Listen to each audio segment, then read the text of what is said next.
It's your casual cinema bro, and it's time to talk about Primate. Ma'am?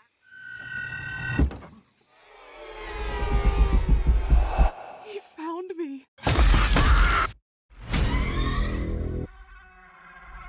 This movie was directed by Johannes Roberts and is about a tropical vacation that goes awry when Ben, an adopted chimpanzee, is bitten by a rabid animal and he suddenly becomes violent.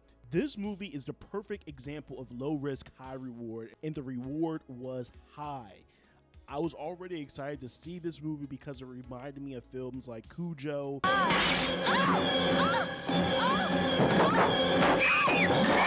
and the monkey from Jordan Peele's Nope.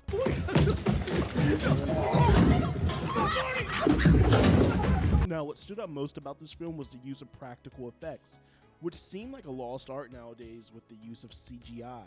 So we have to appreciate directors or filmmaking teams that decide to use it.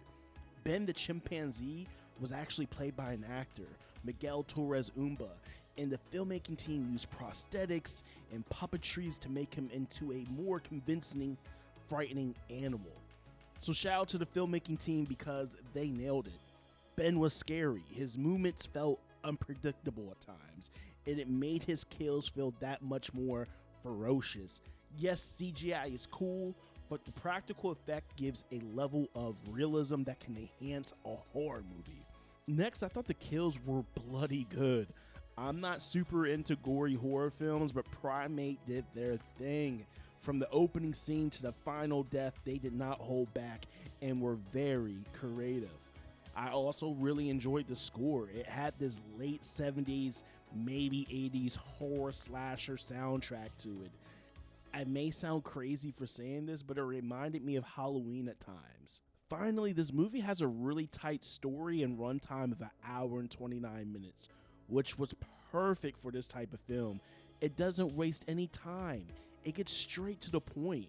It even bypasses the cliche horror romance elements such as girl likes boy, but boy likes hotter girl, which does make you wonder why it was even introduced in the first place.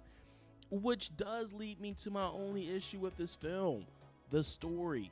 Like I said before, there was an unnecessary love triangle and there seemed to be a fractured relationship between two of the sisters in the movie that wasn't really expanded on. It just didn't make sense, to me at least. On one hand, the girl's coming home from college, but her sister made it seem like she was gone for so long. I mean, if she's at school, that would make sense, right? However, since this is a horror slasher and not a family drama, I'm not gonna hold it against the film that much. Overall, Primate is legit. The practical effects were on point, the kills were gory, and the score really gave it a classic slasher feel. Also, we need to revisit the 100 men versus 1 gorilla convo, because if the gorilla has rabies, I'm taking the fucking ape. It's your casual cinema bro, and I'm out.